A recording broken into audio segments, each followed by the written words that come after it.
আসসালামু আলাইকুম রহমতুল্লাহি ওয়া বারাকাতুহু নাহমাদুহু ওয়া নুসাল্লি আলা রাসূলিল আউযু বিল্লাহি মিনাশ শাইতানির রাজিম বিসমিল্লাহির রহমানির রহিম বাবুস সালাতি বাদাল জুমআহ ওয়া ফাদলাহা। আজকের বক্তব্যের বিষয় হলো জুমবার ফরজ সালাতের পূর্বে ও পরের সালাত আদায় করা সম্পর্কে। ভারতবর্ষে আমাদেরকে যে ইসলাম শিক্ষা দেওয়া হয়েছে সেটি ওরিয়েন্টালিস্টদের শিক্ষা ব্যবস্থায় শিক্ষা দেওয়া হয়েছে। এই কারণে সহিহ হাদিস বাস্তবায়ন হয়নি। আসমানে নিশ্চয় কোরআনের পরে সর্বশ্রেষ্ঠ হাদিস গ্রন্থ হচ্ছে সহিহুল বুখারী শরীফ। আর সর্বশ্রেষ্ঠ ব্যক্তি রাসূলুল্লাহ সাল্লাল্লাহু আলাইহি ওয়াসাল্লাম। সর্বশ্রেষ্ঠ ব্যক্তি এরা হচ্ছে সাহাবী। তাদের ইসলাম বাস্তবায়ন হয়নি। এখানে আমি সেটি উপস্থাপন করব। ভারতবর্ষের মানুষ সালাত সম্পর্কে সঠিক তথ্য অবগত নয়। আধুনিক প্রকাশনীয় বুখারীর 884 নং হাদিসের টিকায় লিখেছেন, জুমবার আগে ও পরে 4 ও 2 রাকাত সুন্নত পড়া বিশুদ্ধ, কিন্তু জুমবার পূর্বে 2 রাকাত তাহিয়াতুল মসজিদ ব্যতীত 4 রাকাত বলে নির্দিষ্ট করে কোনো সংখ্যার সালাত সহিহ হাদিস দ্বারা প্রমাণিত নয়, বরং এ মর্মে বর্ণিত হাদিসগুলো বাতিল অগ্রহণযোগ্য। এ মর্মের হাদিস কি বাতিল অগ্রহণযোগ্য।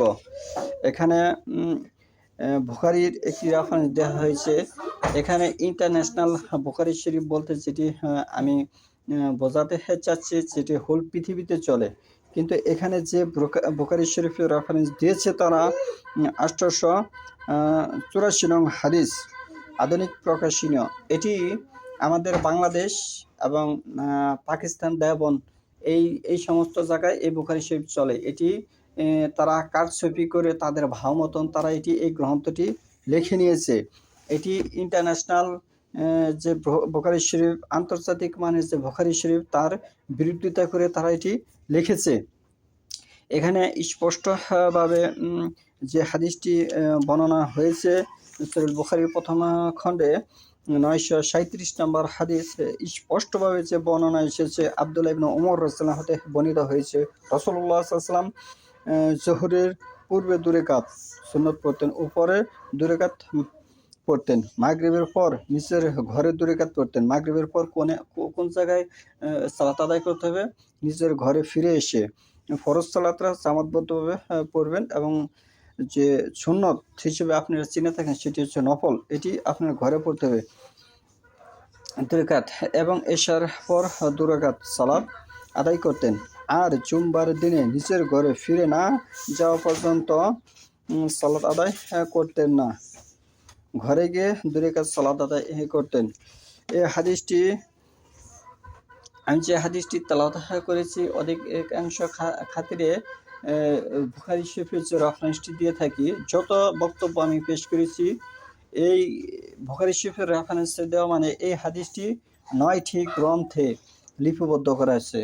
কয়টি গ্রন্থে? 9টি গ্রন্থে লিপিবদ্ধ করা আছে, যেগুলো আসমানের নিচে কোরআনের পরে সর্বশ্রেষ্ঠ হাদিস গ্রন্থ হিসেবে তাফসির বিদ্বানগণ বলেন, হাদিস বিদ্বানগণ বলেন, যারা মোটামুটি হাদিস সম্পর্কে মান ও নির্ণয় সম্পর্কে বোঝে তারা অবশ্যই আমার এই কথা সমর্থন করবেন। আর যারা বোঝে না, কানা ধর্ম নিয়ে যারা দৌড় পারে, কানা ধর্ম আমি ওটিকেই বুঝিয়েছি যে ইসলাম সম্পর্কে ভুল বুঝেছে, ইসলাম সম্পর্কে যে গবেষণা করেনি তাকে আমি কানা ধর্ম বলে থাকি।